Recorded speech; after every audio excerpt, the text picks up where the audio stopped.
Hi everyone, I'm Magda and I prepare members of the armed forces for the SLP, STANAC and JFLT exam. But today we're going to talk about something slightly different. It's going to be a sort of a quiz where I think you will find the person, the archetype that represents you, possibly, or maybe not. Maybe none of those 6 archetypes represents you, but I would like you to be honest with yourself and try to see if you are one of them. So without further ado, let's talk about 6 language learner archetypes and what are these? First of all, this idea of creating the language learner archetypes, it came from observing my students. I started to notice that there are certain characteristics that a lot of my students have in common, that they struggle with very similar things, regardless of the country where they come from. So take it with a grain of salt. Maybe that's something that you also struggle with, or maybe not. It's an informal research. Okay, it's not science-based. It's just my personal observation. Yeah, and you can use it as a guideline if you feel stuck, to identify what you need to do to unstuck yourself from the point where you might be right now. Okay, let's talk about the language archetype number 1, which is the grammar expert. So this is a never-ending grammar student. Usually this type of students think that their grammar is really bad, okay? And the first thing that they tell me is that they need to work on their grammar. But usually what I discover after talking to them for a while is that actually grammar is not their problem. Maybe they prefer to think that grammar is the problem, but very often it's an excuse that they come up with in order to avoid doing certain things that might be uncomfortable, like speaking. Okay? Those people are walking course books, let's say. They can name different conditionals, relative clauses. They know a lot about grammar, let's be honest. They know a lot, but they don't use this knowledge in practice. Okay, so it's mostly theoretical knowledge, okay, which is a pity.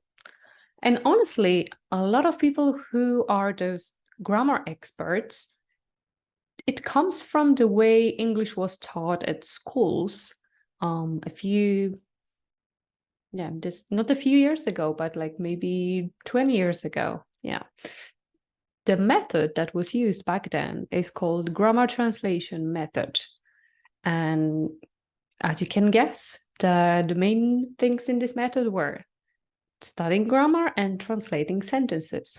This is how I learned German at school, which was not very effective, to be honest. But well, let's talk about the strong points of a grammar expert. Obviously, grammar is the strong point of this person, even if they don't think so. Okay, and usually this archetype, this type of person is pretty good at reading and writing as well, especially because they have time to think, they can correct their mistakes, they can analyze the grammar, and they can make sure that they're happy with the result.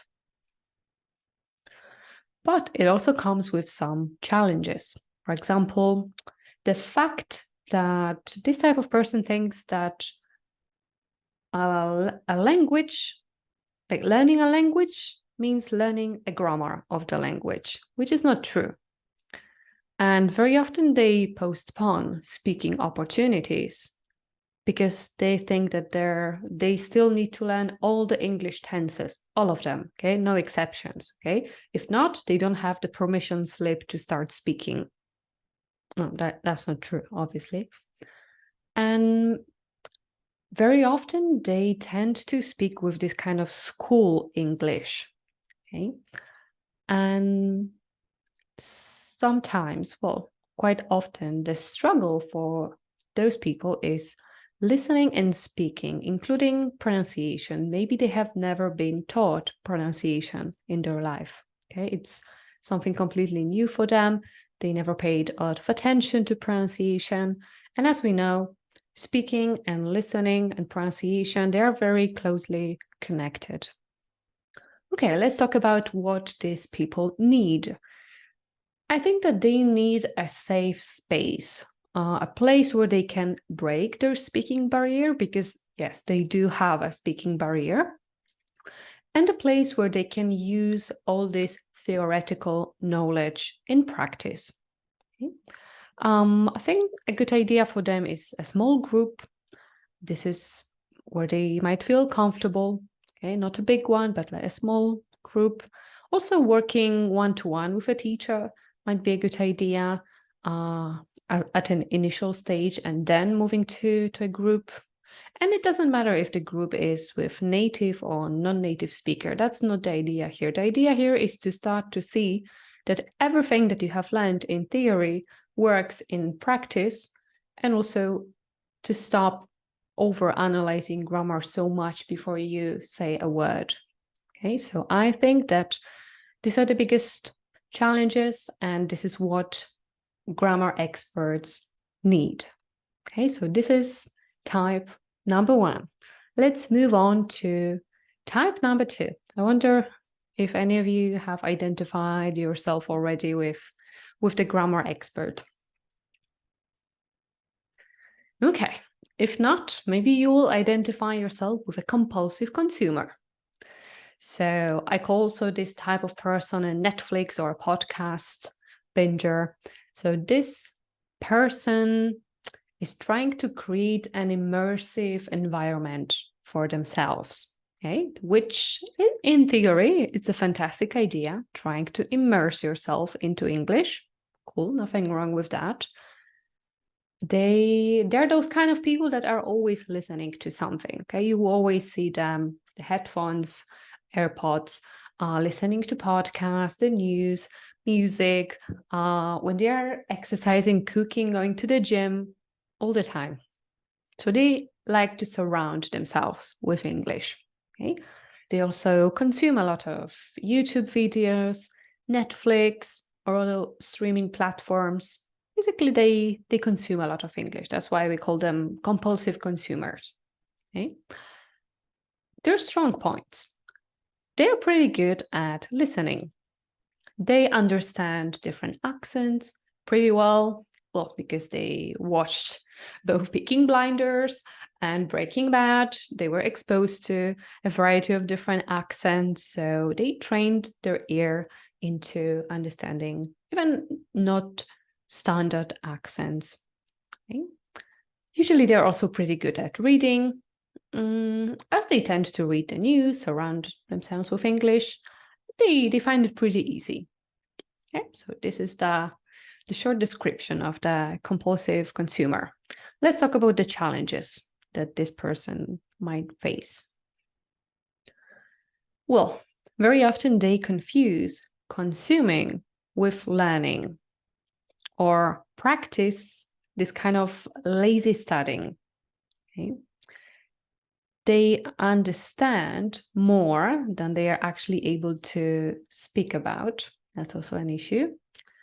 And as they are exposed to mostly this natural language, that the one that people use in the series, sometimes they might struggle with some exam types of tasks, especially more formal language. Okay? So what this person needs is they need to learn active listening strategies. By the way, you can find a masterclass on that on my website. And they need to transform their passive language consumption into active learning. This is a must, okay?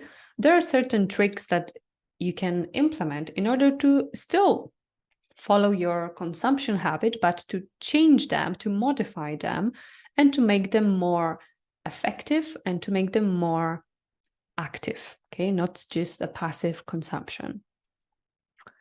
And also, you need to practice your productive skills. Okay, if you are a compulsive consumer, you need to speak, you need to write on a regular basis. Okay, it cannot be just reading and listening. Remember that the language is mostly the communication. We use it to talk, to communicate with other people. It's not just how much we understand, but also how much message we are able to get across. Okay, so these people should prioritize active listening and speaking and writing regularly. Okay, so we are now at number 3, communicator. Those people usually work in the international environment, and actually they enjoy a lot the interaction in English. They use English on a regular basis, or maybe they did at some point in their life, but not anymore, but they are still quite fluent, and they don't have this speaking barrier. Okay, so speaking is not an issue for them. They have fun, they enjoy the interactions in English, they may joke in English, and their English level is usually pretty high. It's around SLP 3 or 4.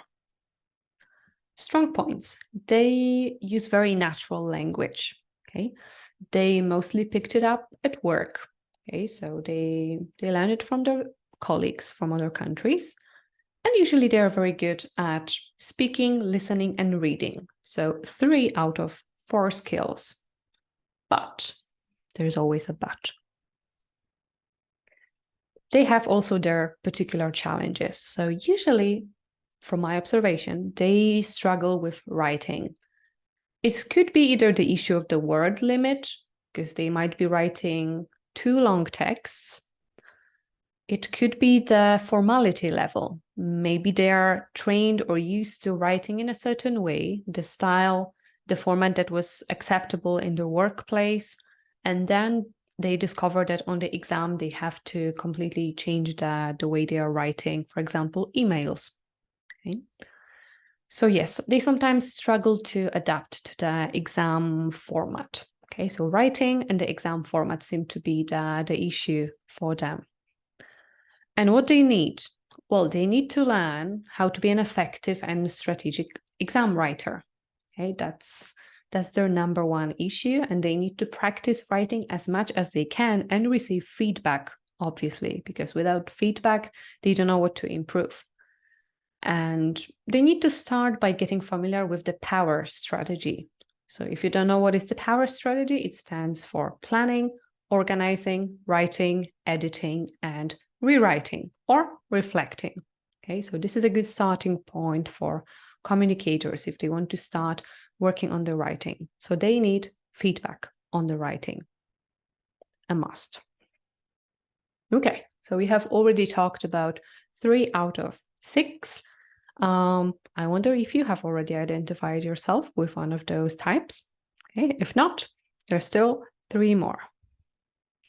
And I wanted to make it clear that sometimes you might be like a hybrid of more than one type, okay? Because there will be some types that are quite similar to each other, though there will be some small differences between them. So you might feel identified with more than one.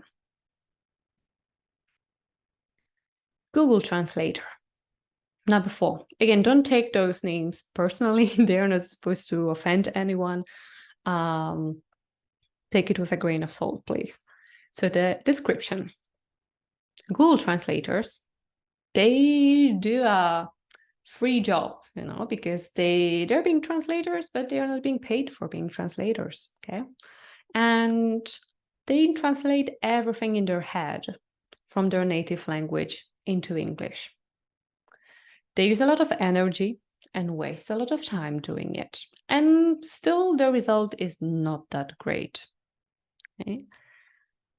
Their strong point is that, well, it depends. Like, it varies a lot because a lot of people have these elements of being a Google translator, and this type is usually mixed with other types. Okay, it rarely appears on its own. It's usually mixed with one more. So I would say it depends, but they tend to feel safe reading in English. Okay, so when the text is originally created in English, great. But when they have to produce something, they just process it first in their native language, and then they create this artificial creation, okay, that is neither their native language, neither sounds good in English. And you know what I mean. So yeah, the challenge is the artificially sounding language and messages. Copying the native language structures, that's the thing that makes it sound so artificial. Like you can immediately see that it doesn't sound like it's written in English. Okay, it sounds like it's a structure in your native language with just English words incorporated. And this is not how a language works. Okay. And pronunciation is very often the issue for Google translators because they don't pay attention to pronunciation. They don't check the pronunciation. Very often what they do is that they just check the translation of a word in Google Translate instead of even using word reference or any other good dictionary. So very often the aspect of pronunciation is completely overlooked. What they need? I think that they need to change the way they see a foreign language. Something needs to click, and they need to change this way of thinking about a foreign language, that it's not just about the words, it's about like the whole new system, and the way it works is it's not going to be the same as it works in the native language. They need to use English with real people. They need to have these real life interactions or even online interactions, but like with humans. Okay, they need to talk to humans, and they will realize that people structure their speech in a very different way from their native language. And I would say this one is probably the most important. They need to pay attention to collocations in order to create natural sounding sentences. Okay, so paying attention to the sentence structure, for example, when they're reading articles, but also paying attention to collocations. This way, their English will slowly start to become more and more natural. That's a really good first step if you identify yourself as a Google translator. Oh, this one is tough. Okay, so it's inspired by one of my friends. So this archetype, thinks that their English is never good enough. So they just keep learning and learning and learning and avoid speaking, okay? Because they think that they're going to embarrass themselves if they speak. They also tend to apologize for their English. So they start the sentences, even if they just introduce themselves to a person, they say, "I'm sorry for my English."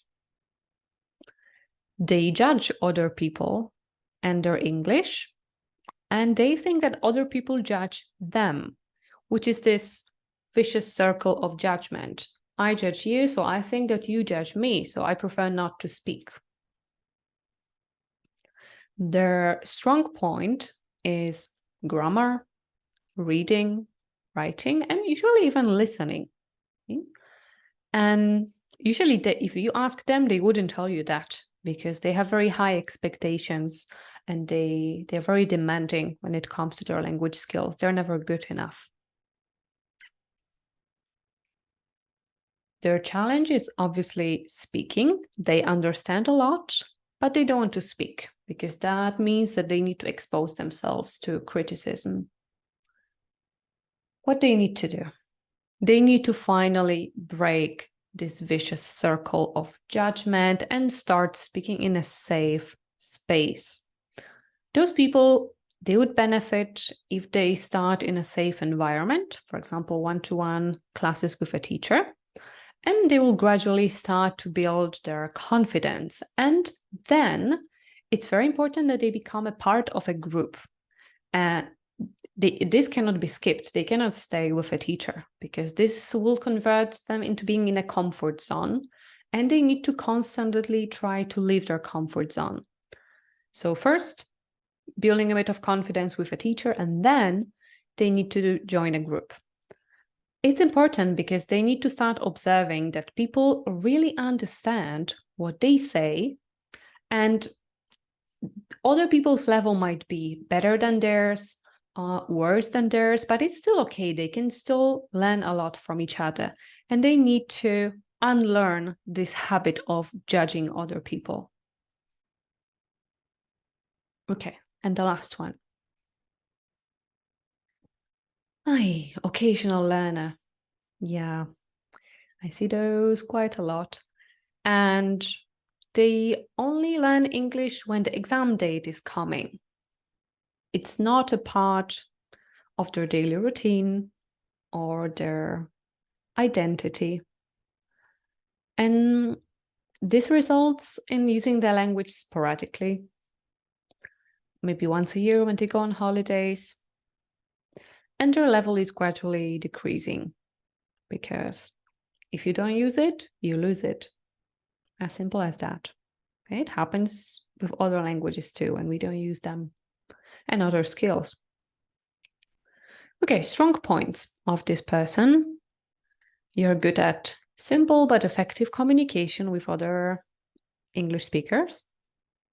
You're usually better at receptive skills, such as reading and listening, than productive skills, speaking and writing.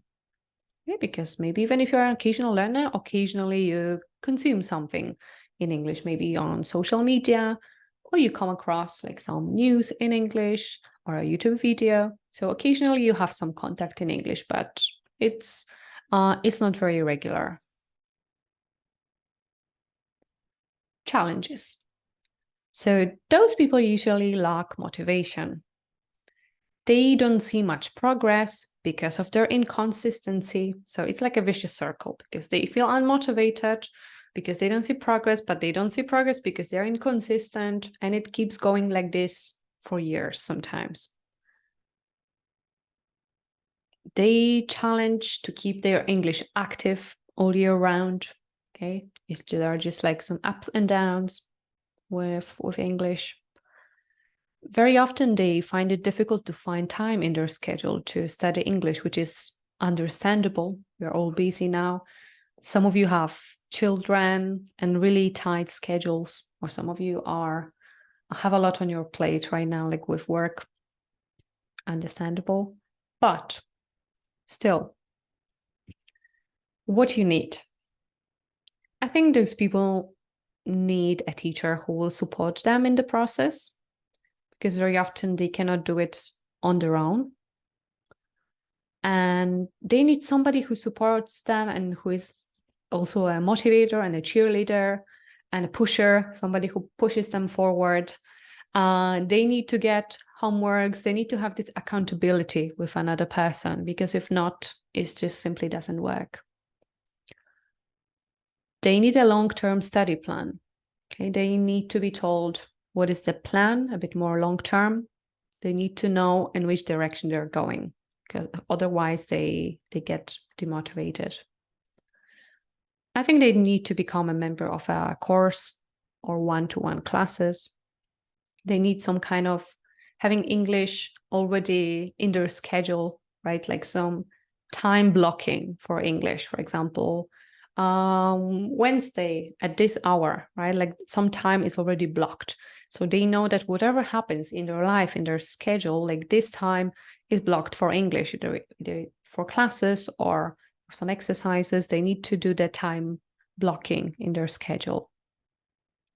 Yeah.